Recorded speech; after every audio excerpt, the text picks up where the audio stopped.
Les réformes les plus importantes qu'il faut noter a consisté tout d'abord à revoir le maillage territorial. Nous avions une organisation de défense du territoire qui était axée sur 3 régions militaires.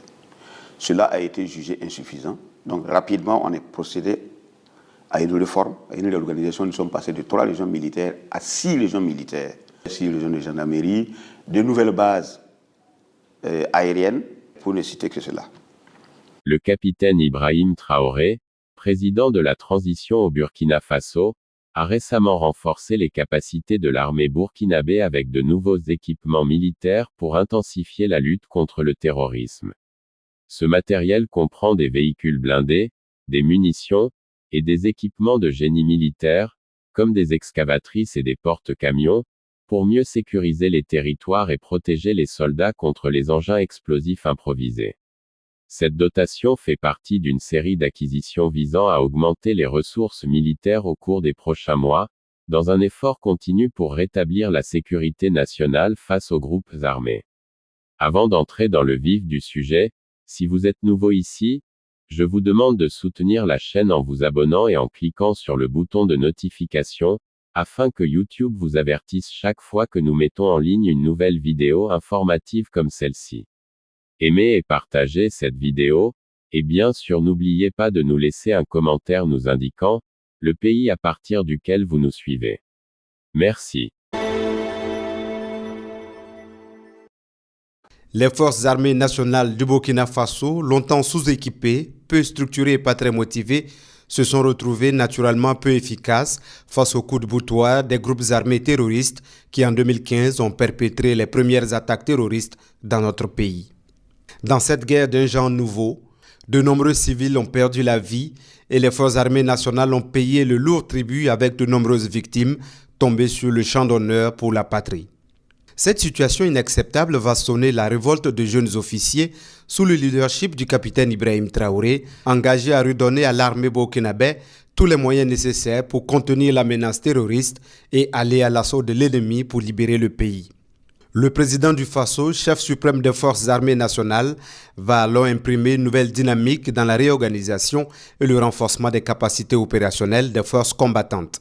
Les réformes les plus importantes qu'il faut noter a consisté tout d'abord à revoir le maillage territorial.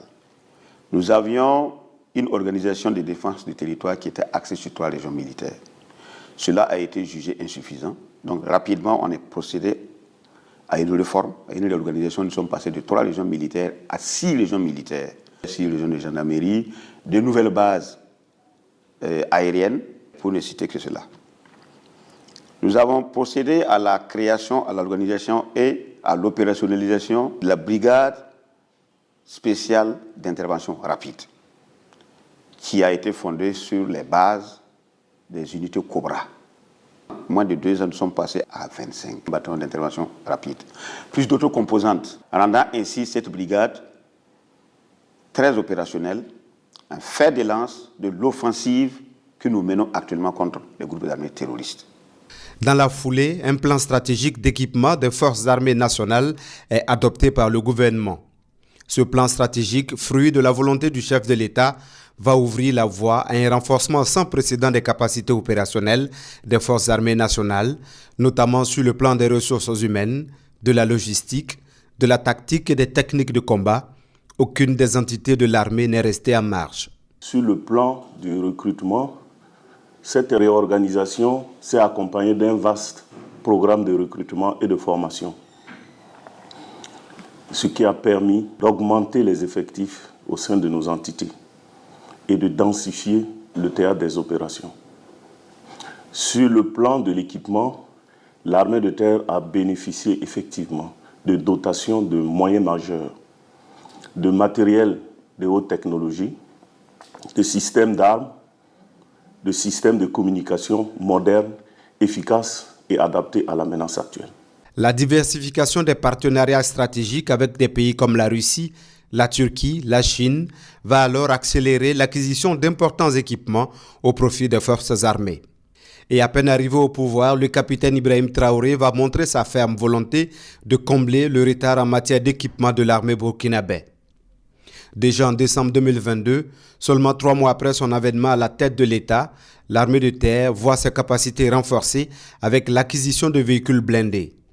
Et cette dynamique enclenchée va se poursuivre avec la remise d'un important lot de matériel militaire composé de moyens roulants, d'armes de combat et de munitions au ministère de la Défense en janvier 2024. Je vous remets officiellement les clés de ces engins tactiques. Retenez que nous sommes dans un monde de prédation.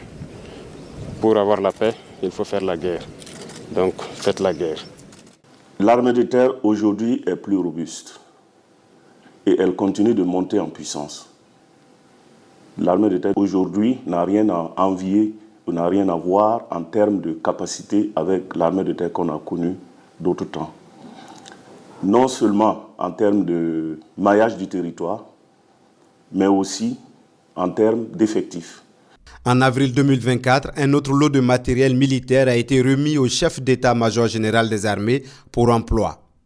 Il s'agit de 75 véhicules, 7 ambulances APC, 20 véhicules M53, 20 véhicules SATCO, 20 véhicules citernes, 4 véhicules de type Armored Car, 2 véhicules de type Armored Bus, 2 véhicules de type APC MEMSA. Toujours dans cette dynamique, courant juin 2024, un autre important lot de matériel militaire et de génie a été acquis au profit des FDS engagés sur le front de la guerre contre le terrorisme. Il s'agit de blindés de combat à l'épreuve des engins explosifs improvisés, de l'armement, de munitions et d'engins de travaux de génie militaire, notamment des excavatrices, des porte-camions et des citernes. Je vous remets donc symboliquement les clés donc de ces engins. Ça rentre dans le cadre du plan stratégique d'équipement 2024. Faites-en donc bon usage et commencez le développement tant attendu de la guerre. Si quelque chose vous manque, revenez vers moi et je serai reparti vers le peuple. Ce qui a été acquis, en tout cas, peut-être les aînés, les anciens le diront, c'est du jamais vu dans cette armée. Moi, je suis de la logistique, je sais ce que ça vaut. C'est du jamais vu dans cette armée. L'armée de l'air, longtemps clouée au sol, va connaître son envol sous la houlette du chef suprême des forces armées nationales, le capitaine Ibrahim Traoré. La maîtrise et le contrôle du ciel sont des variables incontournables pour la victoire contre l'hydre terroriste et pour la construction d'une armée forte et résiliente. L'acquisition d'hélicoptères pour le transport des troupes et pour des actions humanitaires, ainsi que des aéronefs de reconnaissance, des hélicoptères de combat et des drones de frappe en mars 2023 s'inscrivent dans cette vision du chef de l'État. Un important lot de vecteurs aériens, dont une douzaine de drones constitués essentiellement de Bayraktar TB2 et de Bayraktar Akensi, ont été également acquis, permettant ainsi l'agrandissement de la flotte qui peut désormais intervenir dans des délais très courts et assurer une surveillance permanente du territoire national. Depuis l'accession du président Traoré au pouvoir, l'armée de l'air a eu une place de choix dans le plan d'équipement des forces armées. Nous avons reçu des appareils de combat, nous avons reçu de nouveaux appareils qui font du renseignement, nous avons reçu des appareils de manœuvre et nous avons reçu pratiquement dans toutes les gammes de combat de nouveaux vecteurs qui nous permettent de pouvoir répondre aux besoins des populations et de la lutte contre le terrorisme. Et pour mettre en œuvre ces moyens, nous avons bénéficié également de l'ouverture de 2 nouvelles bases aériennes qui nous permettent de pouvoir avoir plus de flexibilité sur le terrain, qui nous permettent de pouvoir être plus proches des zones des opérations, qui nous permettent de pouvoir avoir plus de capacité à répondre aux besoins, à ce que l'on attend d'une armée de l'air sur le terrain. Et pour mettre tout ceci en œuvre, il a fallu que nous soyons renforcés en termes d'effectifs et ceci a été pris en compte également à travers des recrutements. Les éléments de l'armée de l'air étaient essentiellement formés à l'étranger, chose qui ne permettait pas d'avoir les effectifs conséquents. Avec le leadership du président, nous avons la capacité de former nos éléments sur place ici à travers la création de nos écoles de l'armée de l'air. Ces écoles, il y en a qui sont déjà opérationnelles, il y en a qui sont en train d'être mises sur pied, mais ça nous donne une capacité réelle pour pouvoir faire des formations qui répondent à nos besoins, des formations qui permettent d'avoir des hommes qui ont les aptitudes dont on a besoin réellement sur notre terrain, ici et maintenant. Les efforts d'équipement ont permis également de renforcer significativement les unités de la gendarmerie nationale et de la police nationale. Aujourd'hui, ces forces de sécurité intérieure disposent de moyens nécessaires pour jouer pleinement leur rôle dans la défense et la sécurisation du territoire national. Sur les 2 années considérées, notamment de octobre 2022 à octobre 2024, la gendarmerie a bénéficié donc de 2 recrutements ordinaires et également d'un recrutement spécial, d'un effectif de 3000, ce qui donc a augmenté les effectifs de la gendarmerie. Au niveau de la logistique, nous avons également bénéficié d'un certain nombre de moyens qui peuvent s'évaluer à plus de 200 moyens roulants, toutes catégories confondues. Nous avons pour l'entretien et la maintenance, nous avons bénéficié également d'une enveloppe de 1,5 milliard pour les pièces de rechange. Avant, nous étions avec des moyens, des véhicules qu'il fallait pousser pour démarrer. Aujourd'hui, à l'heure où je vous parle, lorsque vous voyez un moyen de gendarmerie, c'est vraiment un moyen appréciable. Voilà, donc c'est des moyens, des acquisitions qui permettent à la gendarmerie de travailler efficacement. Au niveau des infrastructures, nous avons bénéficié d'une enveloppe d'environ 11 milliards de francs CFA pour la construction, les réalisations d'infrastructures que nous n'avions pas, mais également la réhabilitation des infrastructures existantes et qui étaient donc un peu délabrées. La plupart des brigades de gendarmerie étaient construites à l'air libre et fonctionnaient à l'air libre sans clôture. Seuls les arbres pouvaient délimiter l'espace consacré aux brigades. Aujourd'hui, nous remercions les autorités pour avoir pris cela comme une priorité en procédant donc à la clôture de la quasi-totalité des brigades de gendarmerie. Dès l'appel du président, chaque policier a répondu à l'appel du devoir. Toute l'institution a répondu à l'appel de la patrie et a fait corps avec toutes les autres composantes des forces de défense et de sécurité en s'engageant sur tous les théâtres d'opération. Les résultats parlent d'eux-mêmes. Ce sont des dizaines d'unités d'intervention et des dizaines de GOUMI aussi qui ont été créés dans le cadre de notre contribution à la lutte contre le terrorisme. Et toutes ces unités sont déployées à l'échelle du territoire aux côtés des autres forces de défense et de sécurité, des volontaires pour la défense de la patrie. Il y a aussi la refondation de l'unité d'intervention de la police nationale que vous connaissez comme une unité d'élite qui a été transformée en groupement. Il y a la création aussi du centre d'opération, des opérations de la police nationale. En termes de recrutement, c'est par milliers que les policiers sont recrutés depuis l'arrivée du capitaine Ibrahim Traoré. En 2 ans, nous avons assisté au recrutement de plus de 4000 policiers. Donc ça, c'est un chiffre record. Beaucoup d'infrastructures ont été réalisées, d'autres réhabilitées depuis l'arrivée du capitaine Ibrahim Traoré.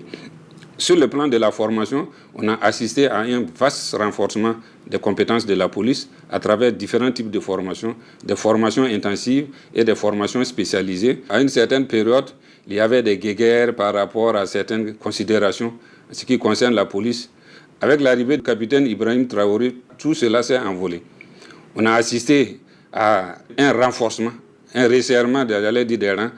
Les forces de police ont fait corps avec toutes les autres composantes des forces de défense et de sécurité, avec les volontaires pour la défense de la patrie. Et aujourd'hui, quand vous partez sur le terrain, vous n'arrivez pas à faire la distinction entre les différentes composantes. Les gens évoluent dans une unité d'action et c'est vraiment dans une fraternité d'armes que les choses se passent sur le terrain. Au bout de 2 ans, tout ce que la police a acquis comme logistique de la lutte contre le terrorisme, j'avoue que c'est un chiffre qui fait rêver. Il y avait cette guéguerre autour de l'armement de la police. D'aucuns pensaient que la police n'avait pas droit à un certain type d'armes. Donc les policiers étaient déployés, mais sans les moyens qu'il faut pour assurer ni leur propre défense, ni la défense des populations. Il a fallu attendre jusqu'à l'arrivée du capitaine Ibrahim Traoré pour casser tous les codes, pour que toutes ces considérations tombent. Et aujourd'hui, j'ai pu vous dire que la police nationale dispose de pratiquement toutes les catégories d'armes. Il y a eu beaucoup d'acquisitions d'armes, aussi bien les armes individuelles que les armes collectives. Il y a eu l'acquisition de nombreux équipements de protection individuelle et des équipements de protection collective. Il y a eu l'acquisition de nouveaux équipements spécifiques. Je vais parler des drones, des détecteurs d'UED. Ça, c'est des choses que nous ne connaissions pas par le passé. Il y a eu l'acquisition de nombreux et nouveaux moyens de communication, ce qui permet sur le terrain aux unités d'être suffisamment opérationnelles. Il y a eu l'acquisition aussi de blindés, je dis bien de blindés, de semi-blindés, des véhicules d'allègement, des tricycles et d'innombrables motos.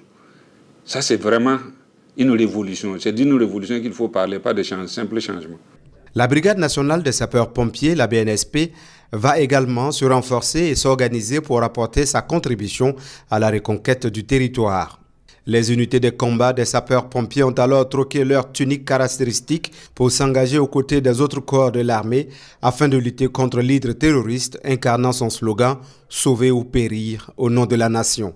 Depuis donc la crise que vit notre pays, les unités de la Brigade nationale de sapeurs-pompiers ont contribué dans des parties du territoire au retour de la paix et à la reconquête de certaines localités. Les moyens dont bénéficie la Brigade nationale de sapeurs-pompiers sont ceux dont bénéficient les forces armées nationales en général. Et donc tous nos personnels qui sont engagés sur le théâtre des opérations, qu'ils soient en unité constituée 100% personnel brigade ou au sein des autres structures des unités combattantes, bénéficient du soutien et de l'appui des services pourvoyeurs des forces armées nationales. Il faut reconnaître clairement qu'il y a eu un bond significatif en termes de capacité d'intervention d'une part, mais également capacité en ressources humaines. Il y a eu une augmentation conséquente des effectifs au niveau de la brigade pour pouvoir faire à la fois face à la défense opérationnelle du territoire dans le cadre de la reconquête du territoire national, mais aussi pour faire face à nos prestations de services publics en matière de secours et de lutte contre l'incendie. Depuis 2023-2024, nous avons bénéficié de la création d'unités spécifiques et d'unités au sein de la brigade. Nous avons aussi bénéficié de l'ouverture et l'opérationnalisation de compagnies d'incendie et de secours dans les villes, notamment les chefs-lieux de régions administratives qui n'avaient pas de caserne de sapeurs-pompiers. Ce sont de grands efforts qui ont été faits dans le but justement de rapprocher les secours des populations. C'est ensuite une adaptation du dispositif. Et cette adaptation du dispositif, en termes de maillage, a vu la création des groupements d'incendie, mais aussi des compagnies d'incendie et de secours. Les autorités ont travaillé à assurer un maillage qui permette que les sapeurs-pompiers soient disponibles pour intervenir au profit des populations. Des moyens acquis grâce aux diverses contributions des citoyens burkinabés aussi déterminés à faire la guerre. En 2 ans, c'est plus d'1 milliard de dollars, soit plus de 600 milliards de francs CFA qui ont été mobilisés pour l'acquisition de matériel militaire, selon le ministère de l'Économie et des Finances. Les forces armées nationales n'ont jamais été autant équipées depuis son existence comme ces 2 dernières années. Nous disposons actuellement de matériel performant de dernière génération. Je citerai par exemple les drones stratégiques que nous avons, les hélicoptères de combat, de transport que nous avons pu acquérir dans le cadre de ces réformes, les véhicules blindés de transport logistique, les véhicules blindés de transport de troupes, les chars d'assaut, les véhicules de combat du génie militaire, les moyens de travaux également que le génie militaire vient d'avoir.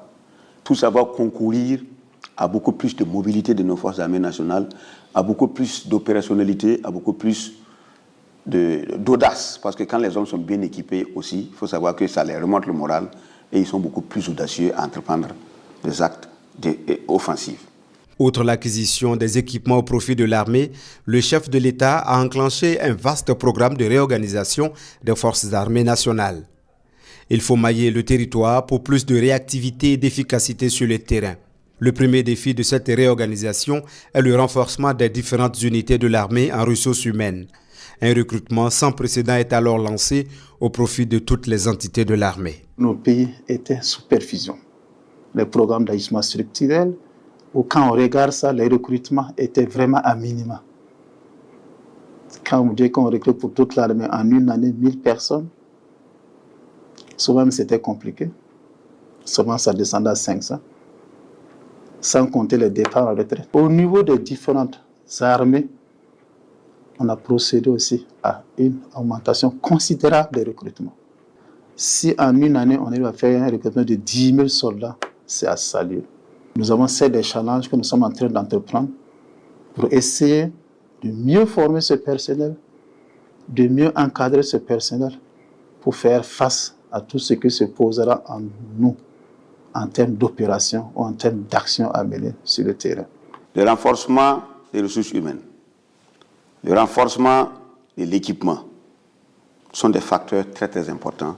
C'est ce que nous appelons le moral du soldat. Ces équipements et ce renforcement en personnel a dopé nos hommes. Et grâce à cela, nous avons pu nous lancer dans la reconquête du territoire. Nous avons réussi à libérer certaines zones de notre pays. Nous avons permis le retour de beaucoup de PDI qui étaient déplacés, qui ont rejoint leur localité d'origine et qui ont même réussi cette année à produire et à cultiver. Nous avons réussi à ouvrir plus d'1 millier d'écoles qui étaient fermées. Donc, toutes ces victoires et toute cette reconquête sont à reverser à l'effort qui a été consenti par le peuple burkinabé en acceptant investir, contribuer à l'effort de guerre pour que tous ces équipements-là et tous ces recrutements de VDP